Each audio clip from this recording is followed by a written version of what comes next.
Hello dear friends, I'm Marina, and in this video I will talk about the upcoming new moon that we have on the 16th of January in Capricorn. Before that, I would like to invite you to my free webinar on the 14th of January at 11 a.m. Pacific time and 4 p.m. GMT time. In this webinar, I will talk about the types of aspects. So if you're interested in learning more about this topic, please join us. It's free. You can find the link in the description below. You can also subscribe to my channel if you're not subscribed yet, so you will receive notifications about this and some other events in the future. Okay, so now let's dive into the new moon and what it will bring to all of us. As usual, I will start with the general analysis of the aspects, the positions of the planets, then what we have as a concrete aspect between the moon and the sun and the other planets, and finally there will be a short forecast for each of the zodiac signs, so you will know how exactly you can use this energy in order to manifest abundance in your life.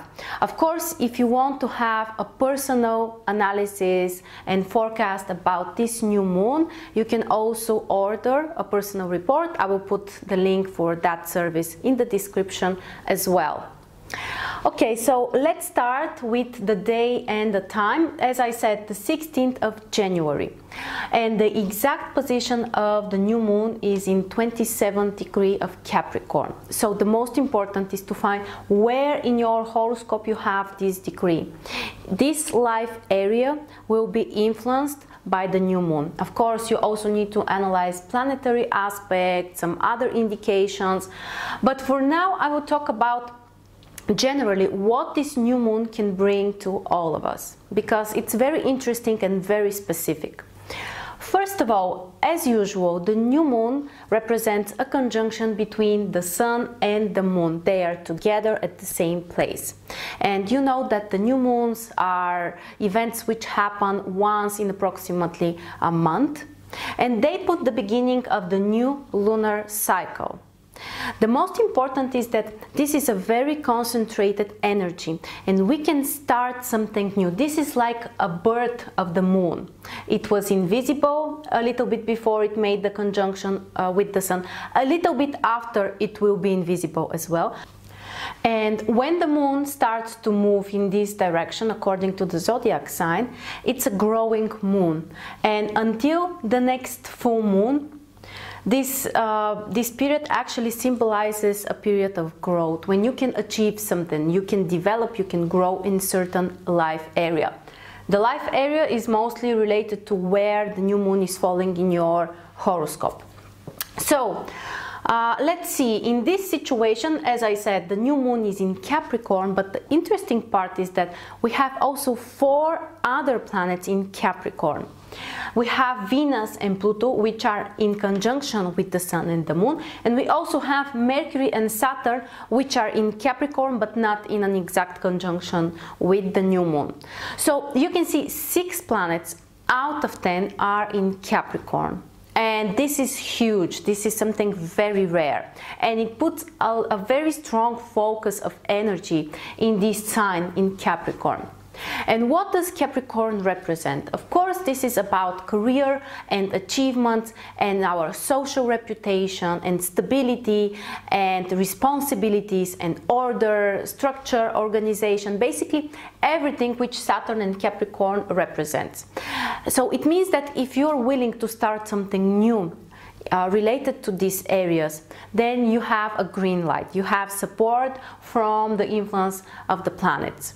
So if you're willing to start a new business project, or maybe to start some kind of new initiatives, something that you want to be long lasting, this new moon is very, very positive for you. Now, the thing with the Capricorn energy is that sometimes, especially when it is too much, like in this case, it may also be a little bit overwhelming. You may feel like you have so many things to take care of, so many orders and so many rules that you have to follow, and it might become overwhelming and stressful. But the most important is to remember to be accurate about everything that you are doing, to be responsible, to plan everything. Capricorn is a sign and Saturn is a planet which like order and structure and discipline. So try to put some order in your life if you want to achieve something concrete. That's what can help you. Now, the other things that we need to analyze is the aspects between the planets, because there are some stressful aspects and some supportive aspects. And first of all, as I said, we have Venus in a very close conjunction with the Sun and the Moon. Basically, Venus is within less than 3 degrees away from the Sun and the Moon, which means that Venus is burnt. And Venus is the planet of emotions and relationships. So this aspect, actually, here you can find the aspects as well. So this is the conjunction with Venus here. It means that we can be emotionally attached to the things that we are about to start. It's important to be something that you like, something that you love. Sometimes this over emotionality might come up as too much, so you have to be careful. Of course, Capricorn as a sign is a favorable position for controlling your emotions. However, you have to pay attention on that. You should start doing something that you really love, that you really want to do. So it's not only an obligation, it's not just a responsibility to take care of, but it's something that you are passionate about. And speaking of passion, we also have Pluto in conjunction with the Sun and the Moon in Capricorn. And Pluto is definitely the planet of passion and strong, intense emotions. So you need to start something that you can be really concentrated on, and you are going to give the best of you in order to achieve success in this activity.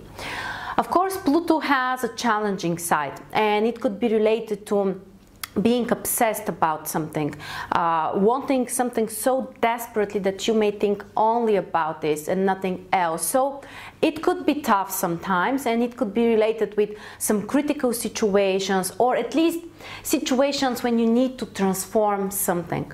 So whatever it is that you want to start, it's represented by the new moon in Capricorn, but also the influence of Pluto suggests that you need to transform something in this area in order to grow and to develop something else. It's really important.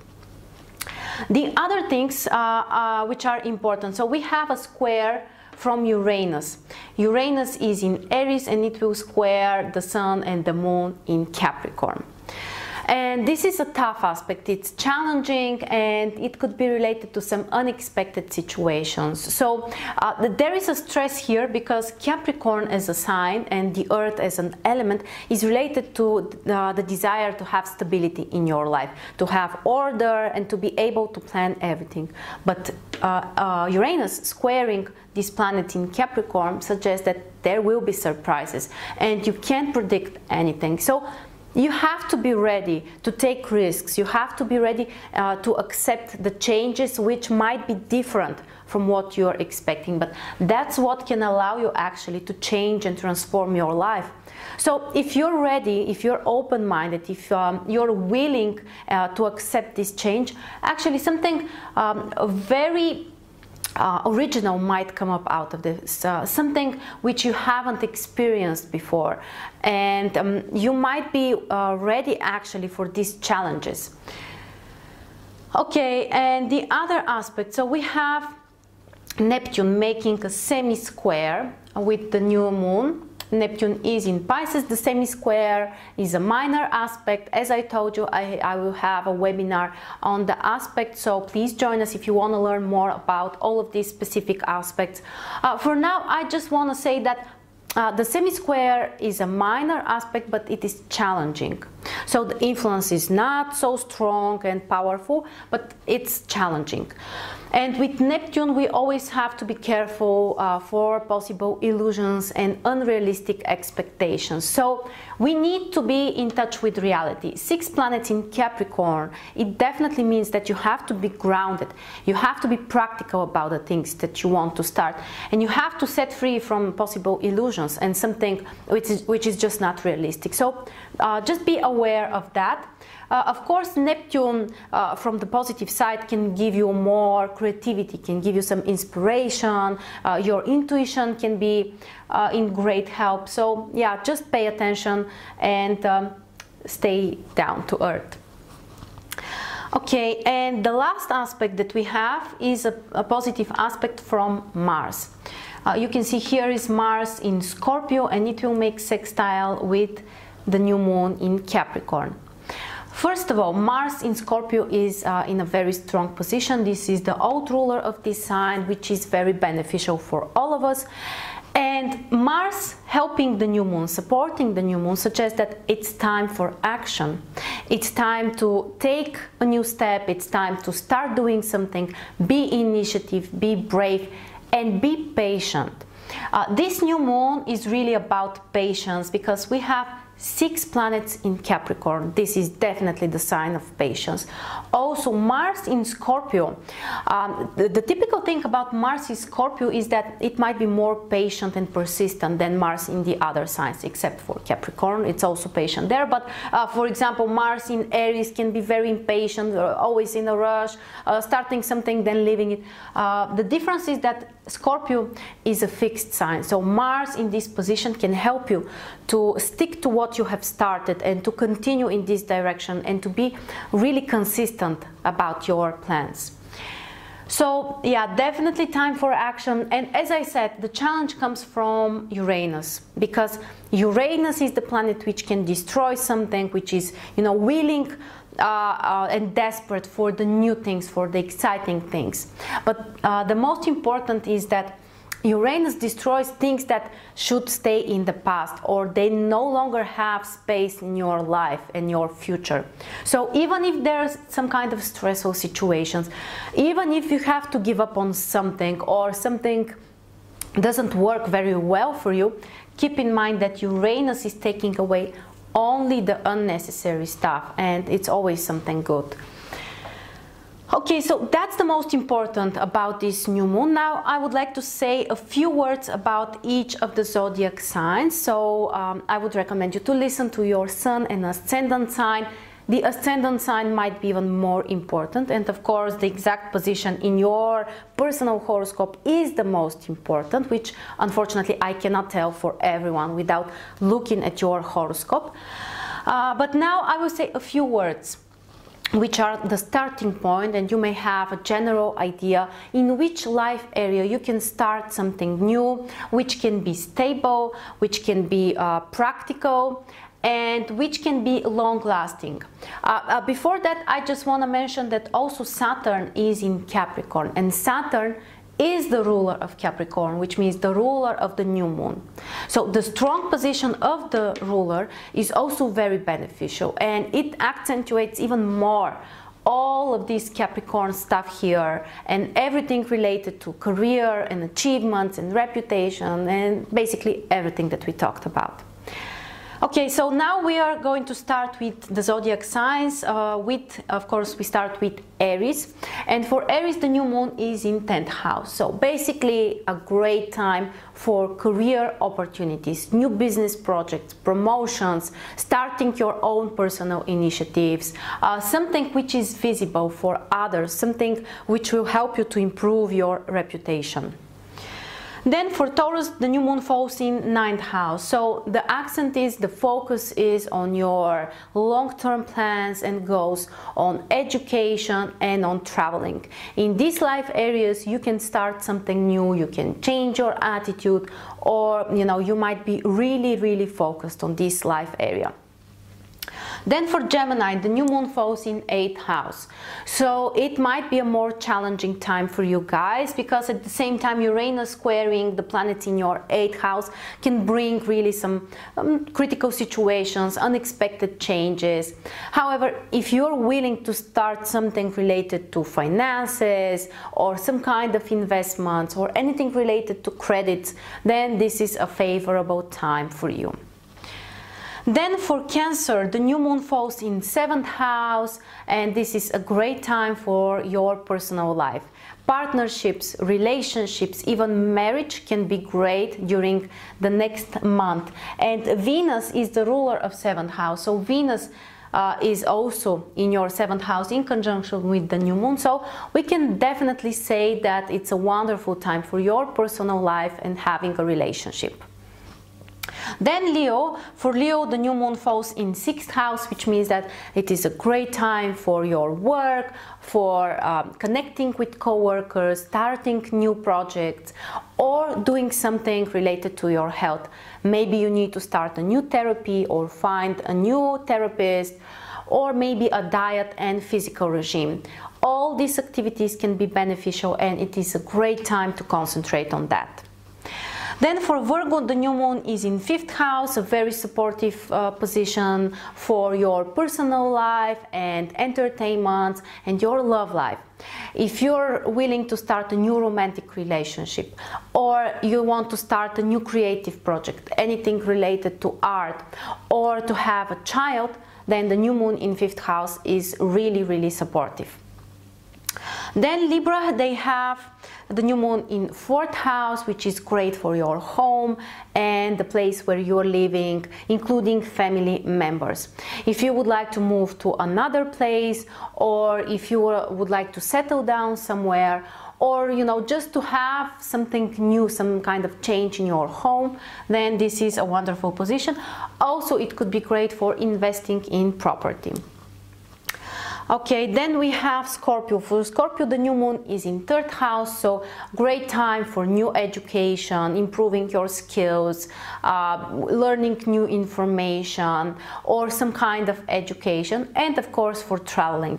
If you're willing to, move to another place or just travel for fun, this is a wonderful time for you guys.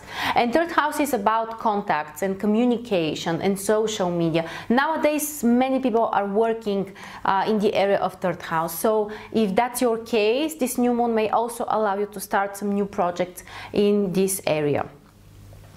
Next we have Sagittarius. For Sagittarius, the new moon is in 2nd house, which means that the focus is on your resources. It's a great time to start something new which will improve your finances, especially your independent finances, money that you earn with your own efforts. Also, it might be a good time to concentrate on your health. If you have troubles or problems with your health and your energy, you may start a new diet or new regime which will help you actually to balance your physical condition and improve your health. Then for Capricorn, of course, for you guys, this new moon is extremely important because it falls in your own sign. And these 6 planets in Capricorn, they suggest that it's time for action. It's time for personal initiatives and new projects and new being in the center of the attention. So whatever it is that you want to start in terms of your personal life, in terms of career, business, traveling, whatever it is, now you have a green light to start that. With Uranus, you may need to make some changes, but the main idea is that the focus is on your personal efforts and actions. And then we have Aquarius. For Aquarius, all of these planets are falling in 12th house. So it's a little bit more complicated. 12th house is one of the most complicated houses in the horoscope. So it may not be something on a material level. It might be something which you are planning, something that you are preparing for, something that you are doing behind the scenes with all of these planets in your 12th house. Or it may also be some kind of technique that you might start or practice, which will help you to stabilize more your emotionality or your psychological condition, and generally to connect more with yourself, with your inner self. So meditations and spiritual practices, they can be wonderful during and after this new moon. And finally we have Pisces. For Pisces, the new moon is in 11th house, which is a great time for social activities. Anything related to friends or groups of people. Maybe you might become a member of some kind of community or club of interest. Anything which will help you to connect with more people. This is great for you. Anything which is related with your social appearances, or just some kind of public activities. You have a green light for these new beginnings. So that's the most important about this new moon. As I said, if you are willing to know more about the influence for your personal horoscope, you're welcome to order a personal report. You can find the link in the description below. And don't forget to join us on the 14th of January. It was at 11 a.m. Pacific time, 4 p.m. GMT time. We are going to talk about the aspects in astrology, and it's going to be very interesting. So that's all for now. Thank you so much for joining me, and I will see you very soon.